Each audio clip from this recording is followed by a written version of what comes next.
Olá, boa noite a todos.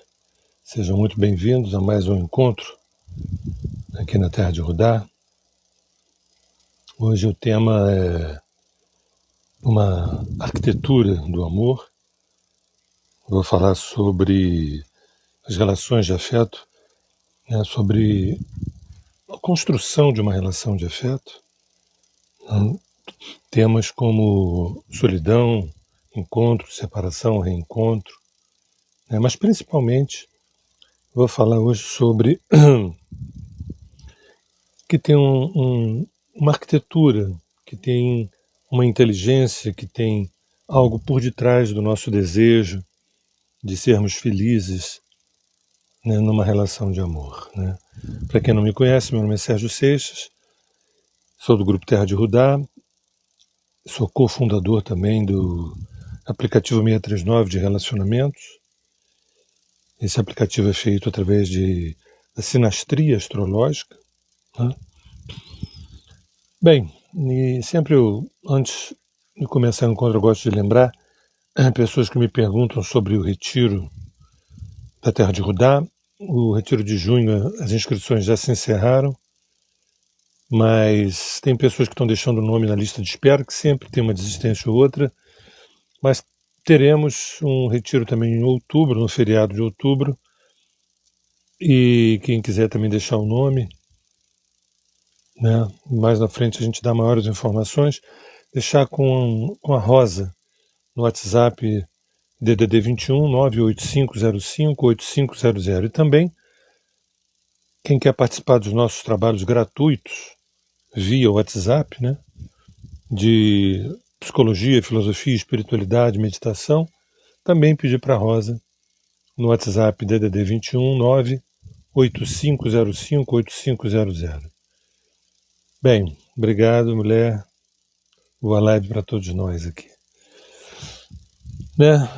Queria fazer um histórico rápido. Esse é um assunto, relações afetivas é um assunto que permeia a minha vida já de muitas décadas para cá. No final de 1989, eu elaborei um curso chamado Natureza do Afeto. Foi o ano que, inclusive, eu comprei aqui o sítio, comprei Pássara, e rascunhei um curso de 5 aulas sobre a natureza do afeto. Isso me gerou uma certa insegurança, porque foi a primeira vez que eu ia dar um curso que não era de astrologia exatamente.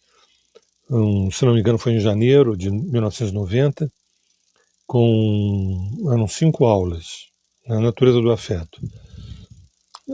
Eu tinha 8 anos de astrologia, ou seja, portanto, 8 anos de estudos e de clínica, e eu me arvorei a entrar nesse assunto, que eu achei que esse é um assunto assim, de extrema importância.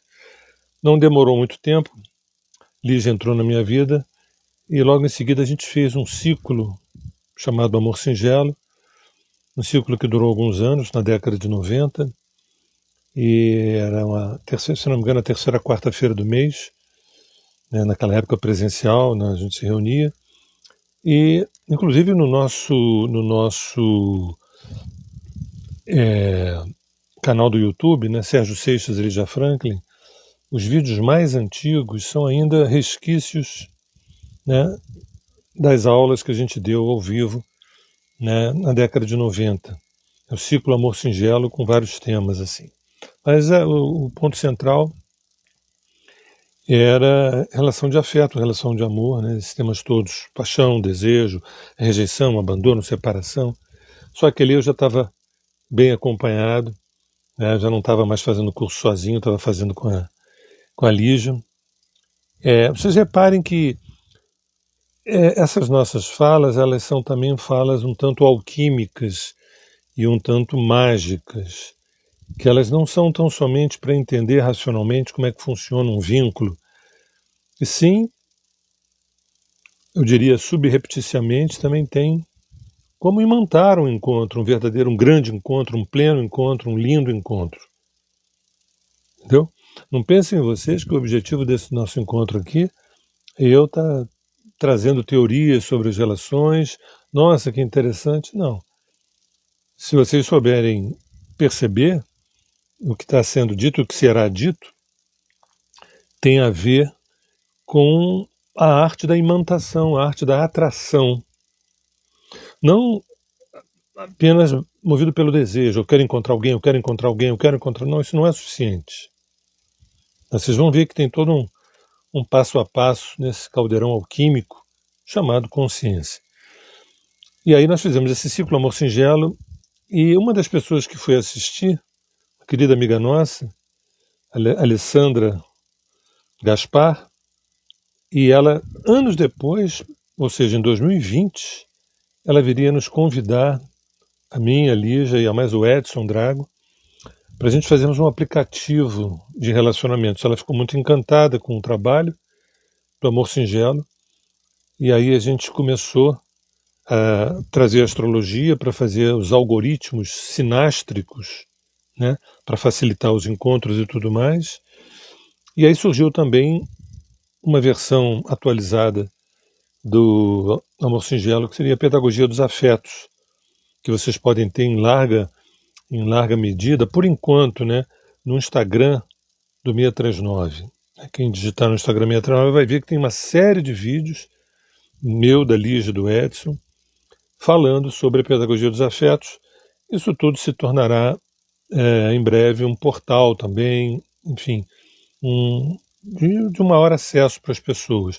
Porque o que ficou claro para mim é que, eu costumo dizer assim, se me perguntam qual é o Dharma da humanidade, é reaprender a amar. Depois de milhares de encontros, milhares de encontros terapêuticos, astrológicos, psicoterápicos, a gente percebe que pelo menos 100% da população, consciente ou não, no mínimo 100% da população, quer viver uma experiência de amor. E aí eu não estou me referindo exatamente ou tão somente uma relação de par.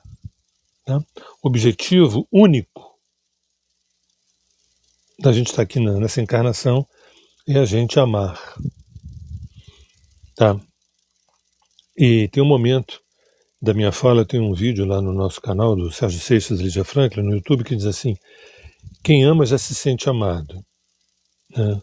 Tem um momento da nossa caminhada que a reciprocidade é fundamental. É algo que a gente precisa de alguma forma reivindicar, querer, desejar, né? E ao encontro, né? Ou seja, eu não quero só amar, mas eu também quero me sentir amado. Né? Ok, maravilhoso, está tudo certo. Mas tem um momento nesse processo evolutivo que a gente não precisa do outro para viver essa linda história de amor. Eu estou falando lá na frente. Né? Então, quando eu digo quem ama já se sente amado, é uma experiência de liberdade enorme você perceber que eu não preciso da aceitação do outro para viver intensamente esse amor. Evidentemente, eu vou ter que falar 18 vezes que nos estágios que a gente se encontra, a reciprocidade é tudo de bom, é tudo de maravilhoso, é tudo de... Mas devo dizer que lá na frente, o que nos espera, pelo menos para 100% das pessoas, é não a reivindicação de reciprocidade, porque a reciprocidade ela é onipresente, a gente já é amado o tempo inteiro. A gente já é amado o tempo inteiro, pelo menos 24 horas por dia ao longo da nossa existência. A gente não lembra, a gente não percebe, a gente não sente, a gente não foi educado, a gente está identificado com um buraco, com um rombo, com uma carência. Essa história é antiga, velha, mas anotem, porque lá na frente, no Advanced, vão te cobrar o seguinte: escuta, já basta amar o mais que possível. Pois é, talvez eu esteja me antecipando um pouco. Bem, nos textos que eu fiz de divulgação desse encontro de hoje, eu coloquei assim: relação é sorte ou construção? Evidentemente que a gente vai falar aqui de construção. O amor é uma busca ou uma preparação?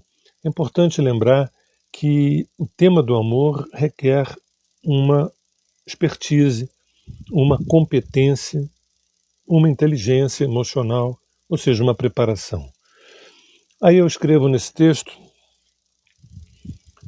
prazer e comprometimento. A palavra comprometimento, a palavra prazer é uma palavra muito conhecida, ou quem sabe até mal explorada pela gente. A gente costuma usar um prazer mais horizontal, do que um prazer vertical, mas tudo bem. Comprometimento, essa é uma palavra também que dá um pouco, assusta, né? A palavra comprometimento assusta. E parece que quanto mais o mundo anda mais rápido, mais veloz, mais assusta a palavra comprometimento. Né? A gente tem também uma outra palavra, uma outra frase que eu usei, crise e evolução. Crise é muito fácil de identificar, né? Parece que está todo mundo sempre em crise, mas evolução, que é difícil a gente perceber que aquilo que está nos acontecendo é um processo evolutivo. Essa é a minha pauta de hoje. Paixão e despedida. Paixão parece que é uma vertente de nós latinos, né? A gente é movido por paixões, mas o quanto é difícil a gente compreender a potência das despedidas, a potência do adeus. E eu pergunto, com quantos medos se adia um encontro? Com quantos medos se adia um encontro? Né? Eu acho que estou falando português bem claro, está todo mundo me entendendo, estou me referindo aos nossos adiamentos de grandes encontros por medo. Medo da entrega, medo da gente se perder, medo do aspecto fusional, da gente se enrolar e acabar entrando na viagem do outro, no projeto do outro. Ou seja, a gente tem aí um muro das lamentações que é importante a gente botar uma luz para iluminar isso e não tão somente a gente ficar reclamando aquilo que a relação não me dá, vamos dizer. Outra coisa que eu escrevo é: um lindo corpo é um obstáculo para se chegar na alma. Esse é um dilema nosso, né? A gente tem uma propaganda maciça sobre o corpo, sobre os corpos, sobre os desejos, sobre os prazeres, e não temos uma propaganda maciça sobre a alma. Né? Parece que o tema da alma, né, do interior, é quase subversivo, como se a alma fosse imoral, e como se a alma fosse subversiva. Né? Na relação entre forma e conteúdo, nós, preguiçosos, gostamos mais da forma do que do conteúdo, porque o conteúdo a gente tem que pensar, elaborar, discernir, e a forma basta a gente salivar, que de repente a gente se joga e depois vê o abacaxi que a gente se meteu.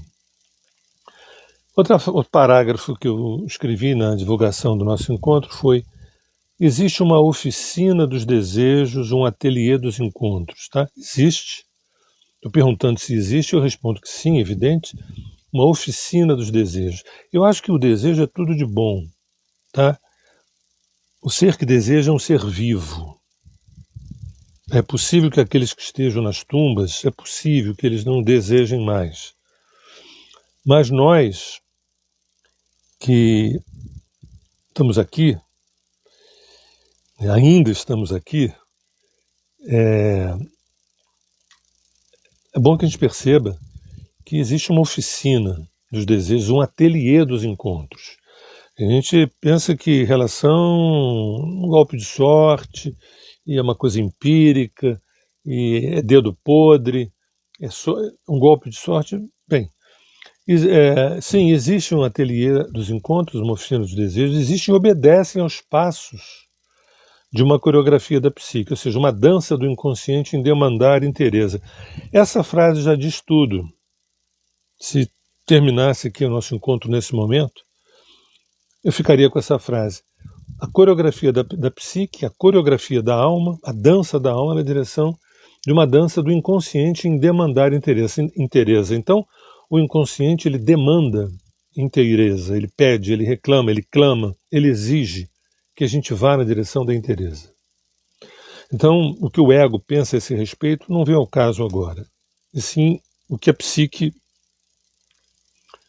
nos pede e nos manda, que a gente vá na direção daquilo que é inteiro, e é por isso que a gente se relaciona.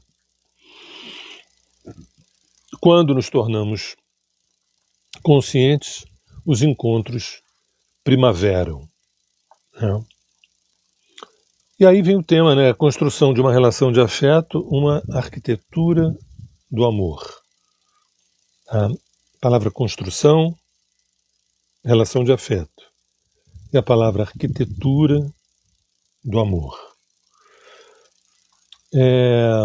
Existem vários tipos de relação. Quer dizer, um resumo assim, meio grosseiro, na verdade vai do drama ao dharma. A nossa história de afeto vai do drama ao dharma. Mais cedo ou mais tarde tem que chegar no dharma. Então a gente tem relações de prazer e de descarte. Isso é muito conhecido, né? Relações pelo prazer e descarte, que a gente chama de relações coloridas, mas também tem relações um pouco mais sombrias, né? São relações de culpa e castigo. Ou quando a gente, às vezes, sem perceber muito bem, a gente usa o outro para bater ou apanhar. Lutas internas entre as frustrações que a gente traz e a nossa incompetência de autogestão. Eu chamo também de relações de revide. Relações que são conscientes ou semiconscientes ou profundamente inconscientes. Às vezes a pessoa leva 2, 3 relações e, quem sabe, às vezes algumas encarnações para perceber que escolhia-se uma pessoa para bater ou para apanhar. E aí tinha culpa, castigo, tinha tudo no meio. Mas a pessoa chamava isso de busca de uma relação, de um casamento, de um encontro, de uma paixão, de um tesão, que logo se tornava numa relação revide. Como se eu estivesse revidando de alguém que eu não lembro. Ou de um amor, de uma relação, de uma pessoa. Né? Ou que eu lembro, que foi meu último crush, minha última relação. Né? E às vezes a gente conclui que o homem nenhum presta, ou que todas as mulheres, na verdade, são cachorras. Essas conclusões idiotas, pela nossa incompetência de autogestão, né? Sem a gente perceber o artesanato, né, de uma relação, a gente sai concluindo essas coisas. E aí, sem perceber, a gente gera relações tóxicas através de revidar. Né? Então a gente olha para uma pessoa nova projetando pessoas velhas, pessoas antigas, relações antigas. Né? E muitas vezes são tão antigas que são anteriores a essa existência. Isso tudo é muito bem visto na carta natal, no mapa astral, dá para ver com muita exatidão os temas kármicos dentro de uma relação de desejo. Tem as relações distraídas também, né? Aquela de me distrair da realidade. Eu uso você ou você me usa para a gente se distrair da realidade. E também é para me distrair de mim mesmo. Né? Me distrair do trabalho a ser realizado, do trabalho orgástico a ser realizado. Quando a gente fala aqui na Terra de Rudá em relação, a gente fala em coisas, por exemplo, o trabalho orgástico. Todo esse trabalho, né, da gente tecer o manto da espera, né, que nos protege do frio da solidão, até que a relação aconteça, e 1, 2, 3, 10, 15 relações.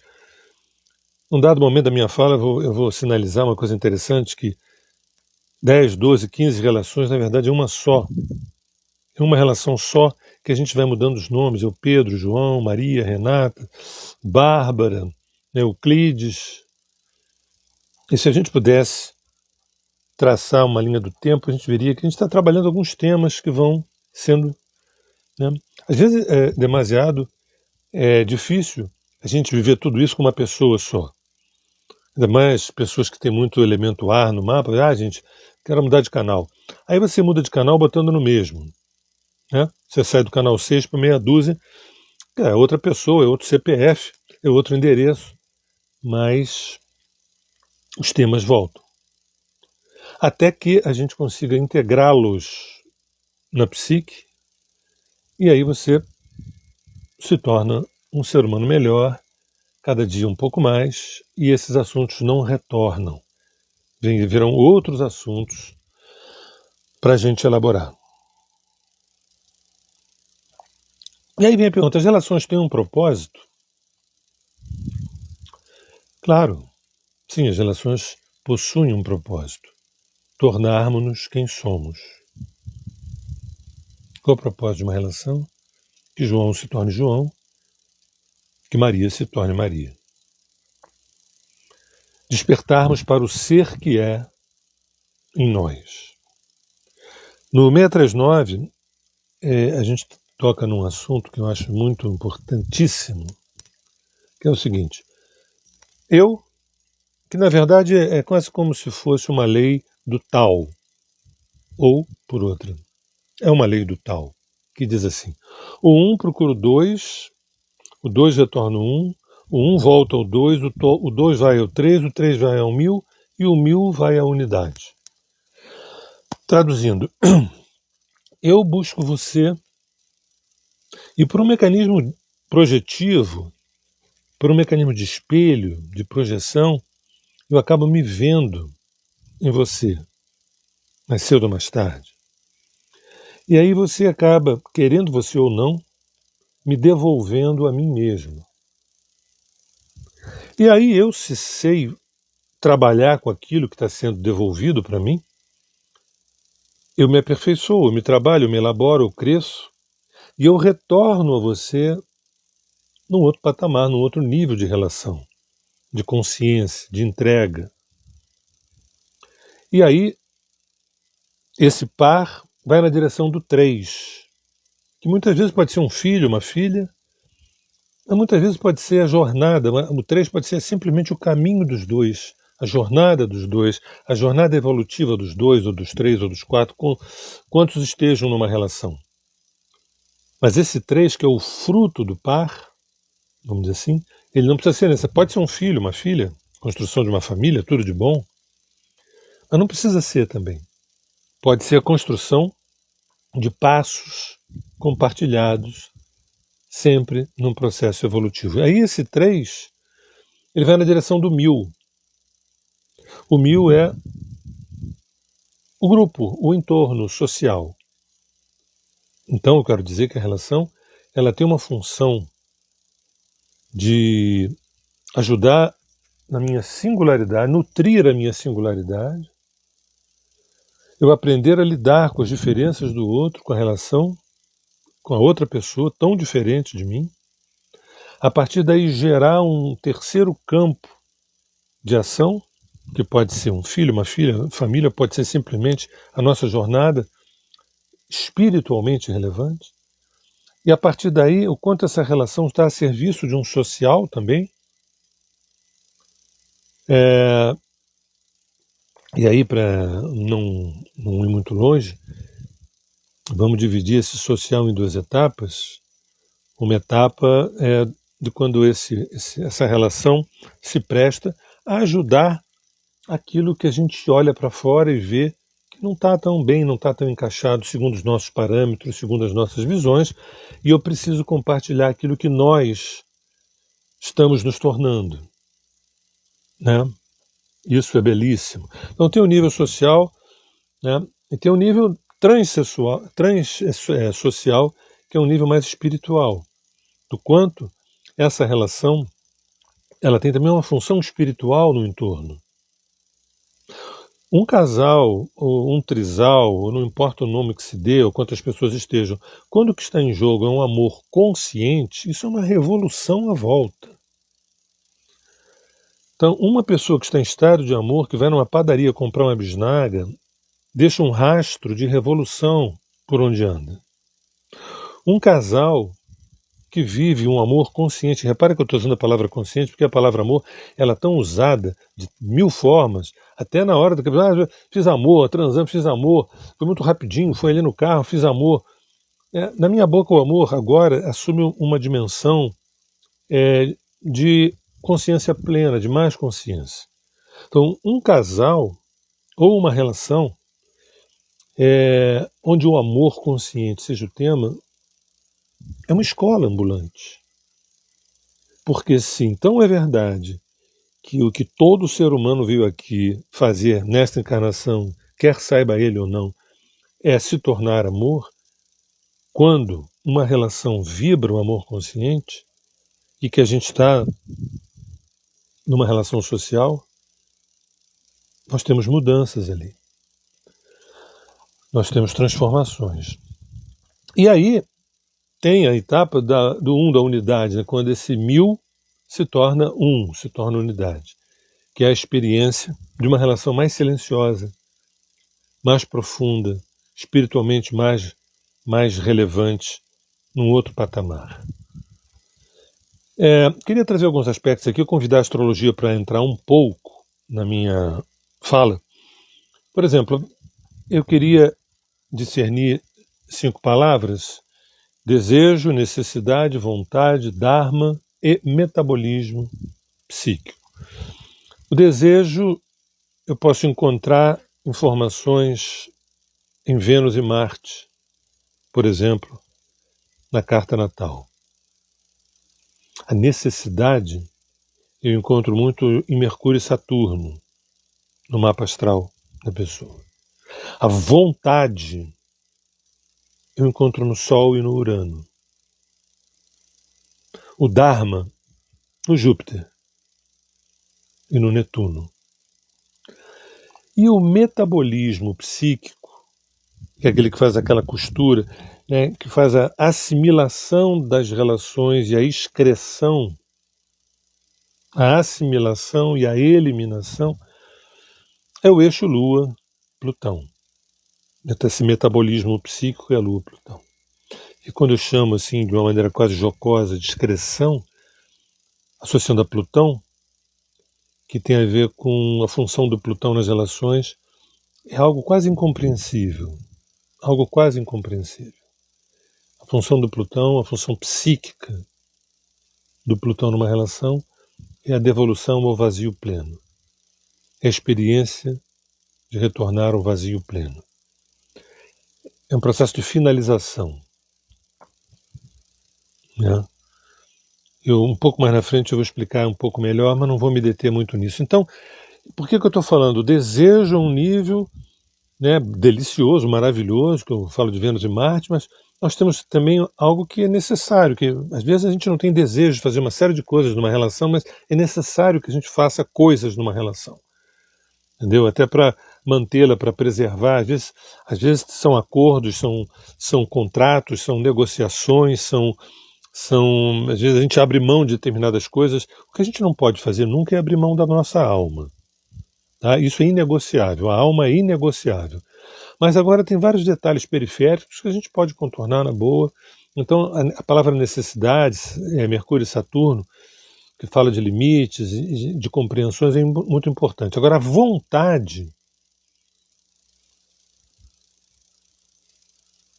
que eu posso dizer que muitas vezes nasce no rim, explode no coração, que é Sol e Urano, que é uma força que vai para além do desejo e para além da necessidade. É da ordem do espírito, a vontade. Claro que alguém pode pensar, eu tive vontade de ir ao jogo, eu fui. A gente pode falar isso, eu tive vontade de comprar aquele sanduíche, comprei. Tá bom. Mas aqui na minha boca a vontade assume uma outra estatura. Uma estatura de algo da ordem do espírito. Tanto é que a vontade aqui na minha fala, ela está precedendo o Dharma, que é Júpiter e Netuno, que seria a lei, Júpiter, que leva no sentido da unidade, que é Netuno. E por fim, o metabolismo psíquico. Porque o metabolismo psíquico, esse eixo Lua-Plutão, talvez seja o eixo mais importante do mapa, que vai falar sobre a nossa capacidade de um metabolismo emocional, de um metabolismo psíquico, de um processo evolutivo, de um amadurecimento. Às vezes a gente é brilhante, a gente é inteligente, a gente tem boas intenções, a gente é uma pessoa do bem, mas nós somos infantis emocionalmente. Né? Uma coisa que eu gosto sempre de frisar, não vou aprofundar hoje, você vê, nós temos várias religiões no mundo e uma das coisas que é muito comum nas religiões é a infantilização emocional. Mas é uma coisa imperceptível, Parece que amar a Deus é uma coisa assim maravilhosa. E é. Só que quando a gente vai vendo ali as digitais desse caminho na direção de amar a Deus, a gente percebe o quanto a gente é estimulado a gente se infantilizar emocionalmente. Por isso, esse eixo Lua e Plutão do metabolismo psíquico é fundamental, porque quando não rola não adianta Dharma, não adianta nada, porque tudo fica teoria, tudo fica no mental. Né? As relações a serviço do retorno à unidade. As relações estão a serviço da nossa experiência de retorno à unidade. Um comprometimento com a evolução da alma. Né? Insisto que existem relações que são de fim de semana, são de carnaval, são relações mais bacanas, legais, interessantes, com prazer, foi muito interessante. Algumas que não me acrescentaram nada, mas foi prazeroso. Outras que me acrescentaram alguma coisa, mas eu sinto que não tem fôlego longo. A gente tem um espectro de relações enorme. Mas aqui eu não estou preocupado com o aspecto antropológico das relações, e sim com o aspecto mais profundo, e por que não dizer espiritual das relações. Porque é isso que não é dito, essas coisas não são faladas. Porque a gente gastar o nosso tempo para dizer que relações coloridas, furtivas, gratuitas, de fim de semana são deliciosas, eu não preciso gastar o meu tempo nem o teu falando isso. Entendeu? Porque eu acho que a Terra de Rudá e o próprio 639, e o 639 que contempla toda forma de amar, o 639 que contempla toda forma de amar, mas quando a gente vai fazendo a decantação, a gente vai chegando em instâncias mais profundas. Para que eu me relaciono? Para me tornar cada vez mais quem eu sou. E no fundo, esse eu sou significa ser amor. Então as relações estão a serviço disso, ainda que a gente use uma porção de objetivos outros. Mas lá na frente, é isso que nos vai ser cobrado pela nossa alma. Então a psique humana possui conteúdos que demandam nutrição. E aí eu falo mais um pouquinho sobre astrologia e vou adiante, que eu já estou, na verdade, quase chegando no ponto central, que é a arquitetura do amor. A psique humana possui conteúdos que demandam nutrição. Então Júpiter, dentro de nós, reivindica um sentido maior para a nossa existência. O conteúdo de Júpiter dentro da psique humana reivindica, solicita, convoca, pede e exige que a gente vá na direção de um sentido maior da nossa existência. Saturno, dentro de nós, é uma pulsão psíquica que nos pede comprometimento com o processo evolutivo da alma. É o eixo Lua-Saturno.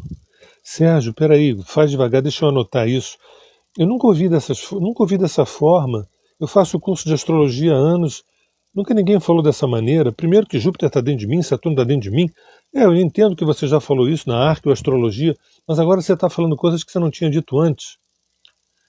Aos poucos a gente está liberando uma série de informações da arqueoastrologia que qualquer estudante de astrologia atento fala assim, não, tudo bem, faz sentido, eu nunca elaborei dessa maneira, mas, pensando bem, é isso mesmo.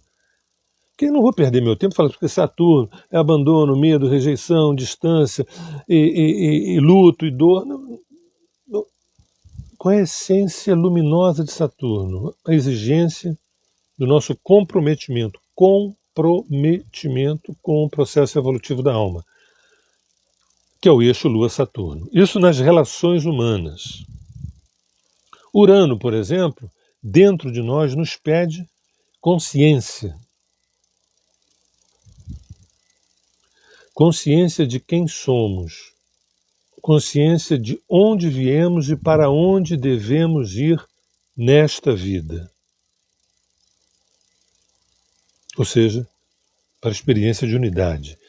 E logo chega Netuno, essa pulsão, essa instância, esse conteúdo dentro da nossa psique, ele exige unidade. Netuno exige unidade. Quando a gente fala assim, Netuno tem a ver com um lado fantasioso, um lado delirante, um lado nebuloso, a gente não... Lá vem o eu com a história, né? A gente não se preparou para lidar com a experiência de unidade, essa experiência de comunhão. A gente ouve muito essa palavra nos templos, comunhão, comunhão, comunhão, mas a gente está educado para a separatividade, a gente está educado para o exercício militar da separatividade. Nós somos soldados, fomos preparados para o exército da separatividade e para o exército da identificação com o pronome eu.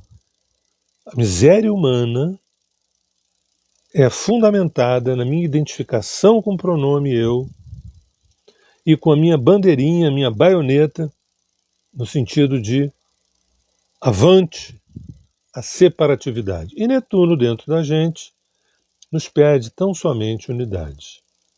Netuno é um conteúdo dentro de nós, é um instinto de unidade. Mas, Sérgio, você está falando uma coisa muito séria. Você está dizendo que tem todo um projeto civilizatório que vai contra a natureza da psique humana. Foi só agora que você percebeu isso? Depois de tantas lives? Pô, mas Sérgio, mas então a luta é muito mais difícil. Mas olha só, mas é mais difícil, mas deixa eu dizer uma coisa. Quando a gente está a serviço da consciência, não importa o resultado do jogo, nós já ganhamos. Os materialistas, eles se importam demais com o resultado do jogo. O resultado do jogo é importante até a terceira página. A coisa mais importante é um processo bem vivido. É um processo consciente. Se você fez o dever de casa e não conseguiu o que queria, você conseguiu o que queria. Vamos deixar isso claro, porque senão a gente vai... Isso é um complicador. A gente dá um poder para os nossos objetivos, e esses nossos objetivos não têm esse poder todo. Quem tem esse poder todo é aquilo que a psique demanda. Dito de uma maneira espiritualizada, o Dharma. E por fim, Plutão, que é uma instância da psique humana, é como se fosse Plutão, como se fosse também uma ilha desse oceano, né, psíquico. Ele nos pede a finalização das personalidades. Ele sempre vai nos pedir a finalização das personalidades. O Plutão, ele é remunerado, ele é pago para ele provocar situações onde as nossas personalidades finalizem. Que aqui eu chamo a finalização das personalidades móveis, ou seja, ironicamente falando, o projeto Lego. O projeto Lego, eu falei outro dia, como sendo mais um conceito da Terra de Rodar, que seria o projeto Ego, né? Que é o projeto do mundo, não é o projeto da vida, mas é um projeto do mundo. Mas o projeto Lego, para quem conhece aqueles jogos de montar, é mais ou menos a nossa personalidade. Não há nada de substante nela. A gente fala do eu, né? Fala do ego, não é nada de substante. O ego não é um braço. O ego não é uma mão. O ego é uma construção. E é móvel, é plástico. O problema, a nossa tragédia é que a gente está identificado com isso. Entendeu? E nessa era da descompactação identitária, que é quando Plutão entrou em Aquário, e desde 2012, né, desde 2012 para cá, a gente vai levar algumas lambadas, porque a gente vai estar sendo provocado a perceber que nós não somos as nossas identificações. Bem, é bom lembrar também, existem 4 demandas de uma relação de continuidade. E aí a palavra continuidade, ela se refere a 2 coisas. Há uma relação longa, 20 anos, 10 anos, 15 anos, 30 anos, 40 anos, com a mesma pessoa, mas também a relação de continuidade é a nossa linha temporal de relações. Foi aquilo que eu disse anteriormente. Uma relação de continuidade é aquela, não, olha, eu namorei o Pedro, depois namorei o João, depois o Renato, o Ricardo, o Vanderlei, a Maria, a Beatriz, a Renata. Se eu for juntar tudo isso, é uma relação só, que foi trazendo aspectos que eu precisava trabalhar. Sérgio, o que você está falando é uma coisa muito importante, muito profunda, porque você está falando de alquimia. É isso aí. Você está falando de alquimia, você está falando que eu, por exemplo, na minha relação, na minha história, eu tive 8 relações, sendo que das 8, 3 foram significativas. Blá, blá, blá. Nesse momento eu posso dizer que as 8 relações foram uma só, que foram sendo trabalhados aspectos importantes da tua desidentificação com o eu, que é sempre indo na direção do vazio pleno. No fundo, as relações nos preparam para a experiência do vazio pleno. Então, essas 4 demandas de uma relação de continuidade são, número 1, que se tenha alguma estabilidade material. Primeiro quadrante do mapa astral. Segundo é que se tenha alguma estabilidade emocional. Evidentemente, prazer, afeto, mas alguma estabilidade emocional. Repare que aqui eu uso 2 vezes a palavra estabilidade fundamental para minha sanidade, para minha jornada, né?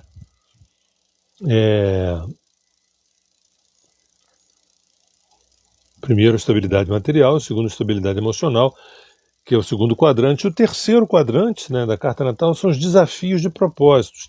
Isso é uma coisa que não é muito contemplado, os desafios de propósitos. Eu preciso de uma relação que desafie os meus propósitos, que me instigue, que me provoque, que me faça pensar, refletir, que me tire de uma zona de conforto, de eu achar que é aquilo ali, pronto. Eu sou um enigma. Eu tenho uma infinidade de recursos, de dons, de talentos, de instâncias, e a relação é uma espécie de pé de cabra. A relação é uma espécie de obstetra. A relação é uma espécie de parteira. Para que isso tudo possa vir à tona, paulatinamente. Então, o terceiro quadrante são os desafios de propósitos que uma relação tem que contemplar. E o quarto e último quadrante, a quarta demanda da psique humana, é a busca de uma unidade, né, social e transcendente. A busca de uma certa empatia, uma certa solidariedade social, de uma unidade, experiência transcendente. Posto essa longa introdução, eu já chego no tema do trabalho de hoje aqui, né, que é a arquitetura do encontro, a arquitetura do amor. E eu queria falar, isso é muito importante. Eu acho que tem pessoas que estão aqui que são psicólogos, que são psicoterapeutas, que são espiritualistas, muita gente que acompanha a Terra de Rudá, que vem se trabalhando já há um bom tempo. E o que eu vou dizer aqui não é novidade, mas é uma revolução. Não é novidade, mas é uma revolução. Se a gente tiver a humildade de perceber, por exemplo, a arquitetura do encontro, a arquitetura do amor. Número 1, a falta. A falta, estou sozinho, solidão, a falta. Né? E eu vou ser um pouco ágil agora, porque eu quero ser ágil. Número 1, a falta. Né? A falta é quando eu estou só e sinto um certo vazio, ou não sinto nada, ou não sinto falta, só que não há alguém do meu lado que eu possa dizer estamos construindo algo juntos. Né? A gente pode chamar de solidão, uma solidão que pode ser aflitiva ou não. Né? Mas a segunda etapa surge o desejo. Desejo que pode ser consciente, eu quero alguém, eu desejo alguém, eu estou afim de alguém, ou inconsciente. Tem gente que diz assim, não quero nada, não quero relação, não quero coisa nenhuma, não quero, imagina, isso dá um trabalho enorme, não quero homem aqui dentro de casa, não quero mulher, não sei o quê. E às vezes, muitas vezes, é da boca para fora. Que a pessoa no fundo quer muito, embora não queira pagar o mico de expressar dessa forma. A terceira etapa é a espera, né? Ela pode ser natural, ela pode ser ansiosa, ou ela pode ser uma espera em trabalho. A espera natural é aquela espera que a pessoa deseja e está aí na vida, vivendo as coisas. Um belo dia, quem sabe, o encontro acontece. A segunda é uma espera ansiosa. Isso é muito, muito, muito comum. Eu vejo isso muito na clínica, né? Principalmente na clínica onde a pessoa, via de regra, baixa as defesas, as guardas, né? Falam o quanto a pessoa está ansiosa para encontrar alguém, né? E essa ansiedade, muitas vezes, não tem nada a ver com nenhum preparo, nenhum trabalho. Tem a ver com um ego imaturo, infantil. Eu quero quanto antes alguém. Ponto final. Entendeu? E se for assim, também não é tão difícil, não. Vai na rua aí, você vai encontrar alguém. Mas não é disso que se trata. Então, essa ansiedade merece até uma conversa com mais calma, num outro momento, sobre essa espera, né?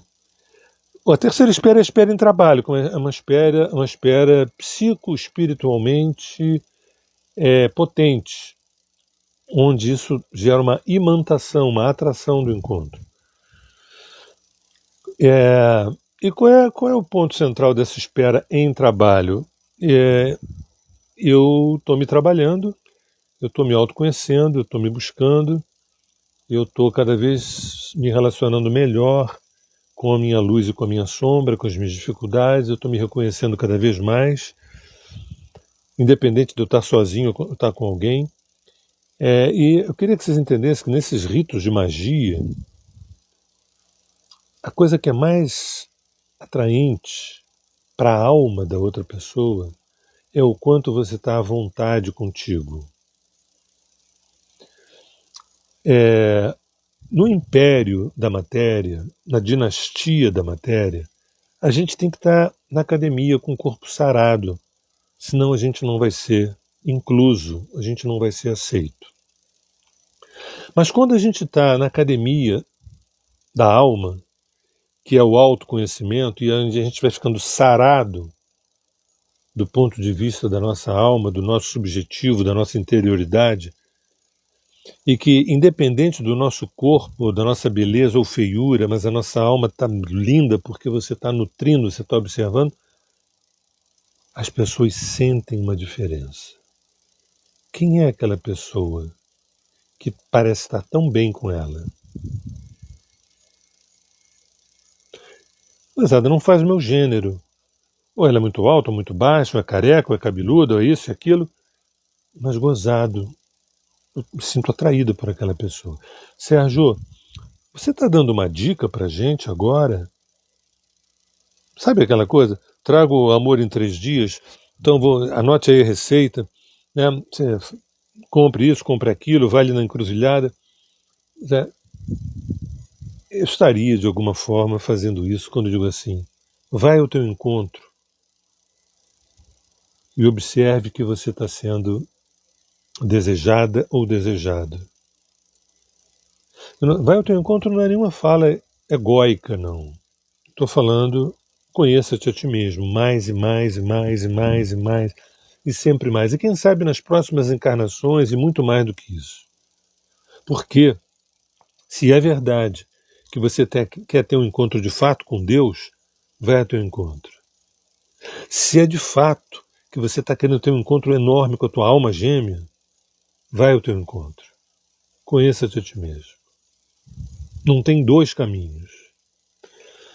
Bem, a quarta etapa é o próprio encontro. E aí, de repente, eis que o encontro surge, independente de ser profundo ou raso, ou isso ou aquilo, o encontro acontece. Né? Quarta etapa. Ok. A quinta etapa é quando a gente percebe as identificações. Nossa, quanta coisa a gente tem em comum. Gente, que loucura. Sabe, eu estou amando isso. Podemos chamar isso de prazer. A gente torce pelo mesmo clube, gosta das mesmas músicas, gosta dos mesmos filmes, a gente gosta de viajar, a gente transa, que é uma maravilha, a identificação é maravilhosa. Ok, fantástico. Sexta etapa, as diferenças aparecem. Tá? Isso é pelo menos sempre, tá? A regra sem exceção. E aí vem a pergunta, como lidar? Como lidar? Ai meu Deus, não me preparei para as diferenças. O que eu faço? Né? As considero, respeito, procuro transformar a pessoa que está comigo, procuro mudar a pessoa que está comigo, procuro me submeter à pessoa que está comigo, procuro... Meu Deus, que analfabetismo anímico. Dá-se o nome de analfabetismo anímico. Você não sabe lidar com as diferenças? Maus presságios. A sexta etapa, então, quando a gente percebe as diferenças, como lidar. E aí vem a sétima etapa, prosseguir. Prosseguir número 1. Saber lidar com as diferenças, singularidades se respeitam. Estados fusionais competem por espaço. Olha que coisa linda. Singularidades se respeitam. Individualidades, não individualismos, mas individualidades se respeitam. Estados fusionais competem por espaço. Então, prosseguir. Sétima etapa, prosseguir. Número 1. Saber lidar com as diferenças. Porque tem a oitava etapa, que é prosseguir número 2. Não saber lidar, não sei lidar com as diferenças. Então, empurrar com a barriga, estagnar, vida que segue. O que importa é ter alguém para me distrair da minha própria companhia. O que importa é ter uma companhia. Ou me distrair de mim mesmo com uma companhia. E aí, as diferenças não levaram a uma separação. A segunda etapa do prosseguir é a vida que segue. A pessoa está falando uma coisa que eu discordo, eu finjo que eu estou morto e, sabe, isso é uma coisa horrorosa, é apenas uma coisa horrorosa. Né? A nossa relação, nós só estamos juntos há 20, 30 anos, porque entra por aqui e sai por ali, porque se desse ouvido a tudo que ela fala, o que ele fala, a gente já teria terminado há muito tempo. Você está relacionando com o sofá? Você está se relacionando com uma poltrona? Então, muitas vezes, aquilo que a gente chama de casamento, porque teve cartório, teve igreja, teve 30 anos de convívio, inclusive bodas de prata e tudo, aquilo nunca foi um casamento. Aquilo é como se fosse uma espécie de um bunker para a gente sobreviver à guerra, né, da solidão ou à guerra do mundo. Está ali, a outra pessoa está ali. Né? Então, esse prosseguir número 2, sabe, vida que segue. É a arte de colocar a estagnação na direção do carro. Né? A nona etapa é a separação propriamente dita, né? Nono caso. Às vezes tem pouca dor na separação, às vezes tem pouca dor. É quando a relação é pouco significativa. A relação não toca em temas necessários para a pessoa. E às vezes nem tem a ver só com a duração, né? Porque eu estou com a pessoa apenas há 10 dias, a gente separou, eu não senti tanto. Às vezes não é a quantidade de tempo. Às vezes a pessoa está meses ou alguns anos e às vezes não sente tanta dor pela separação porque aquela relação não era fértil em tocar certos temas. Existem alguns temas constitutivos que são fundamentais, respeito, privacidade, valorização pessoal, insegurança, ciúmes, entrega, confiança, sexualidade. Existem inúmeros temas que, quando tocados, para valer, fica difícil a gente separar. Né? Por mais que a gente perceba, olha, nós estamos indo para caminhos diferentes, mas tem coisas ali que são muito... tem uma liga muito forte. Tem uma separação já com muita dor. que é a separação, que a relação é bem significativa, a relação que toca em temas dessa agenda psíquica. Né? Ou seja, não é só o fato assim, por exemplo, ele não gosta de terapia nem de espiritualidade, mas a cama é ótima, fica difícil me separar dele porque a cama é ótima. Esse é um dos argumentos, tem vários outros argumentos. Ou, por exemplo, ele é um ótimo pai. Né? Ou a minha esposa não vai me trair. E uma das coisas que eu tenho pânico é de ser corno. E aí são coisas que a pessoa vai mantendo uma relação e que é como se fosse significativa, extremamente significativa para a pessoa. Então, o término da relação é muito sofrido. E tem algo que a dor é enorme, quando há uma profunda dependência emocional de temas de longa data, temas kármicos, inclusive. Tem gente quando olha o mapa natal, a gente vê que a pessoa traz alguns assuntos. A criança acabou de nascer, está ali, alguns assuntos, do ponto de vista afetivo, que ela traz para interagir com os futuros namorados, ou namoradas, ou maridos, esposas e tudo mais. Entendeu?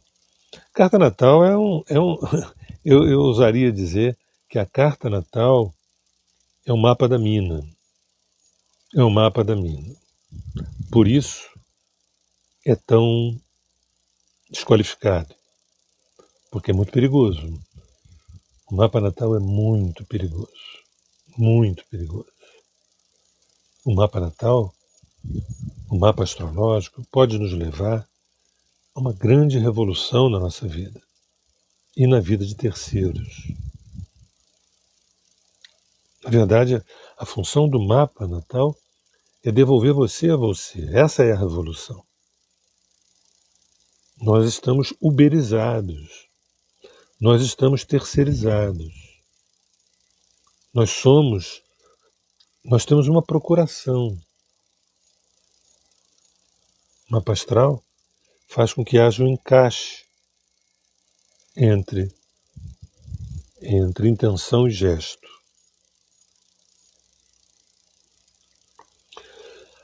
A 10ª etapa é a separação com evolução, com upgrade, uma evolução emocional. Então vamos nos separar. Tornar-se um ser humano melhor, atingir estágios mais elevados da espiral vertical que há em cada um de nós.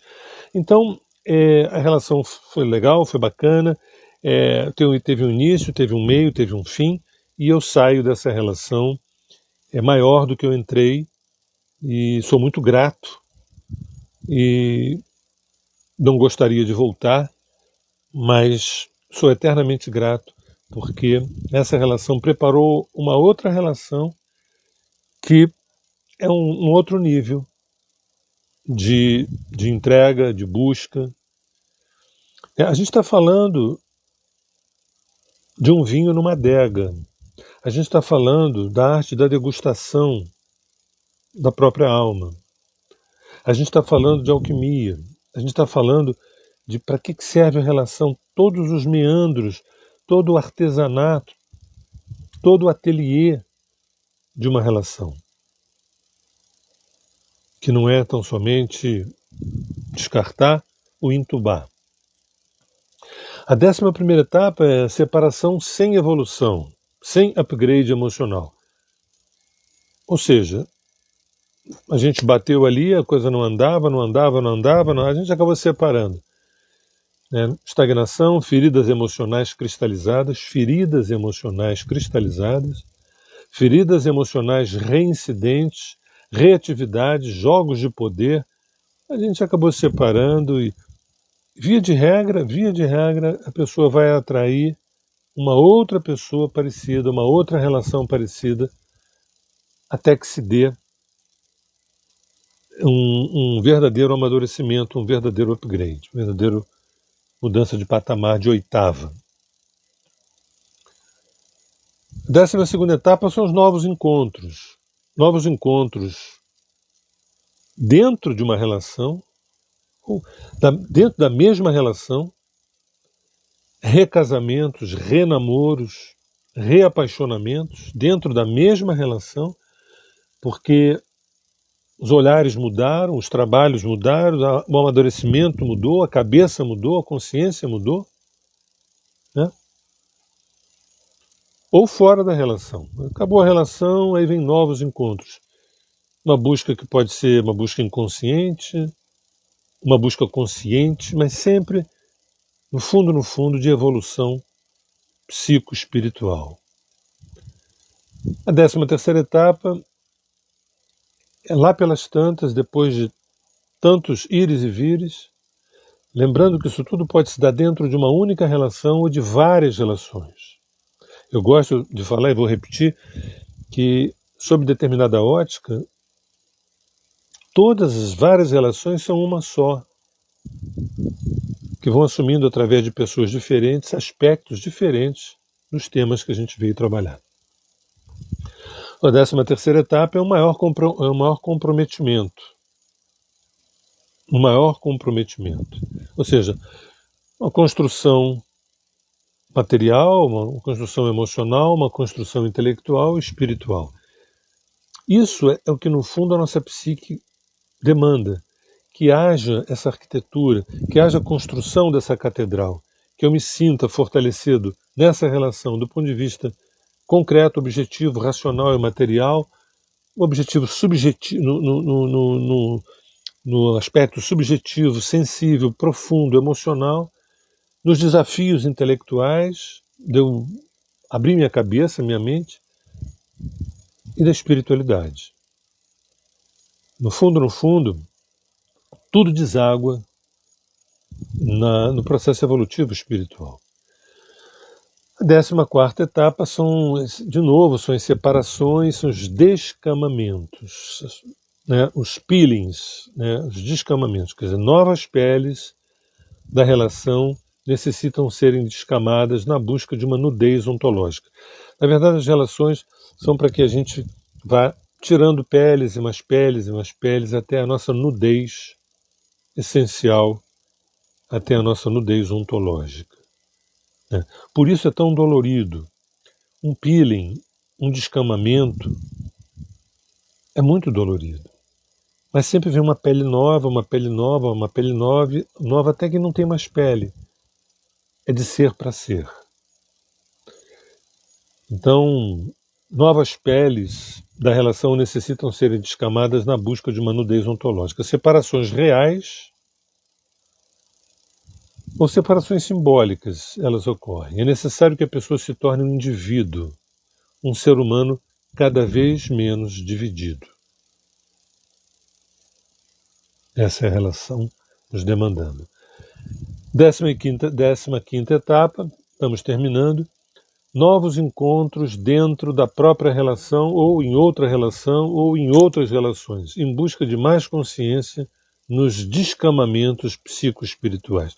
Parece que eu estou me repetindo, mas na verdade são etapas que levam o mesmo nome, mas com profundidades mais acentuadas. Tem um descamamento de uma separação aos 18 anos de idade, via de regra um descamamento de uma separação aos 38, né, um descamamento de uma separação aos 58, né, separações que podem ser ipsis literis ou que podem ser dentro da mesma relação. Quantos casamentos eu tive dentro de um casamento só? Quantos namoros eu tive dentro de um namoro só? A 16ª etapa, a relação de amor agora está a serviço de um pertencimento maior.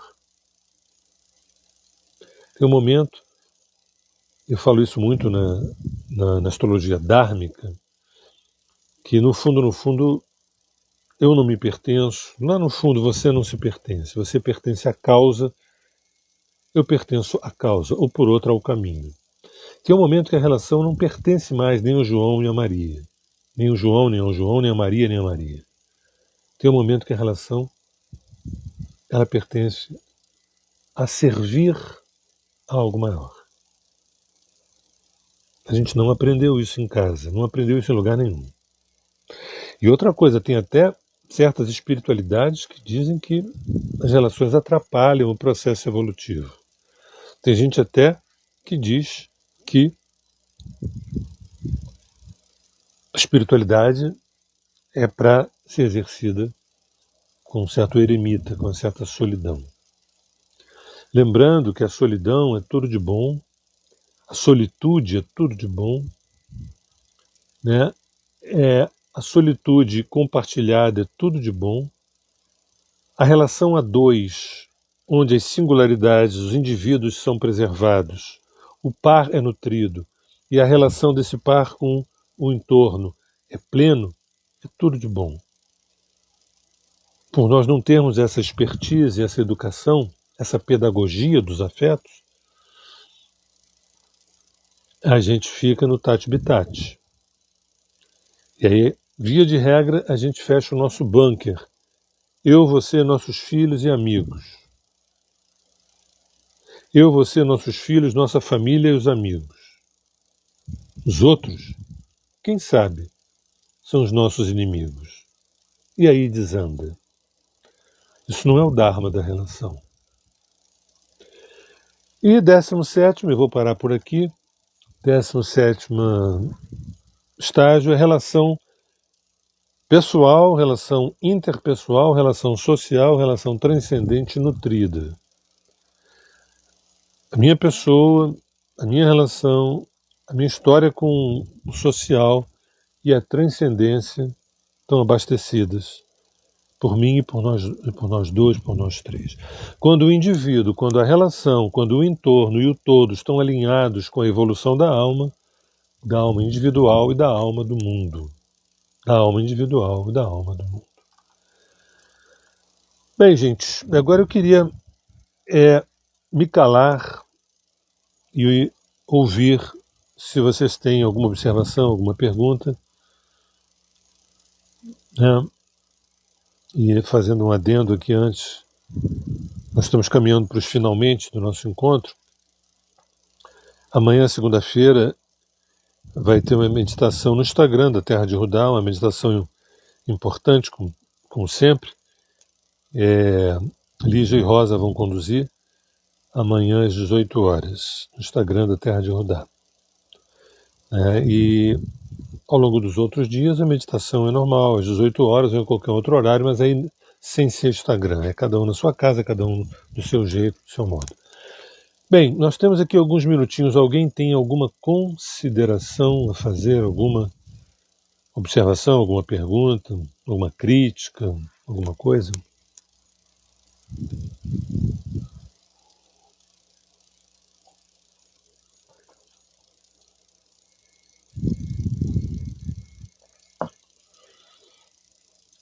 Acho que não, né?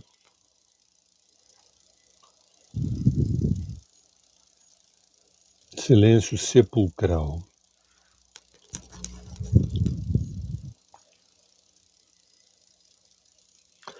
Olá, Sérgio, é sempre um prazer ouvir a sua eloquência. Neste momento estou fora do país e foi incrível a sincronicidade do tema. Denise. Sérgio, admirar uma pessoa é muito grandioso.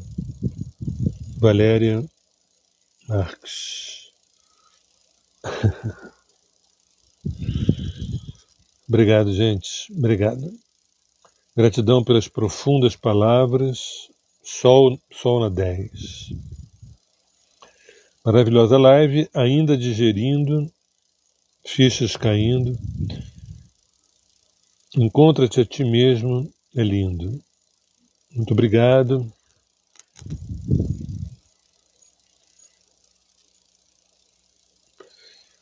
Eu não estava alinhada com o seu horário ou dia e do nada abri a sua live. Preciso ouvir sobre as comandas. Peeling, sobre o peeling. Foi ótimo, homem. Obrigado, mulher. Gratidão imensa. Seu sorriso é muito lindo. Obrigado, Sérgio. Suas palavras sempre são maravilhosas. Estive muito bem. Bem, eu acho que me sinto gratificado aí com as palavras de vocês. Peeling, camadas. Precisava ouvir sobre os peeling. Legal. Gente, então é isso. Eu agradeço enormemente a presença de vocês nesse domingo à noite. E se vocês depois puderem ouvir com calma, ver com calma esse nosso encontro, tem coisas aí para a gente refletir. E outra coisa que eu queria dizer é o seguinte, mesmo a pessoa que esteja bem acompanhada, mesmo a pessoa que esteja namorando, num bom namoro, num bom casamento, que queira conhecer o 639, não precisa ser um aplicativo, basta ser um Instagram. Ali tem muitas informações sobre o que foi colocado hoje aqui, sobre a pedagogia dos afetos, né? E é muito importante que a gente melhore as nossas relações, né? Eu acho que eu, Lígia, Edson, o 639 como um todo, a Terra de Rudá, nós vamos continuar com esse tema até não estarmos mais aqui, porque nossas relações não estão legais. A gente precisa fazer uma profunda revisão, porque as relações são molas propulsoras para saltos incríveis. Gente, um beijo no coração.